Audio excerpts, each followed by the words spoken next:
These mixed feelings will follow them for a long time, even with psychosocial support.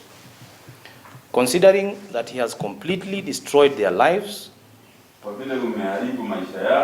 and this quote being inspired by the New International Bible at Psalms 90, verse 10,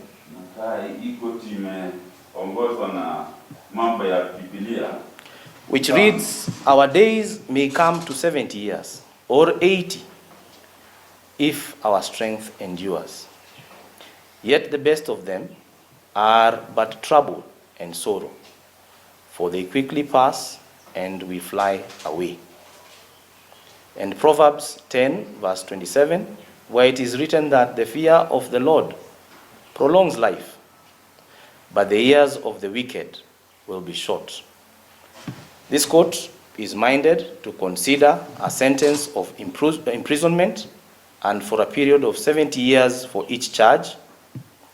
Further, considering that there were 2 victims, which aggravates the offense, these sentences shall run consecutively.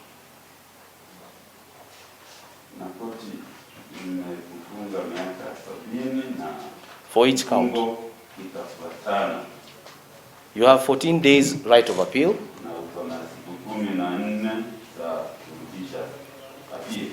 This court further orders that your name be entered in the register of convicted and dangerous sexual offenders.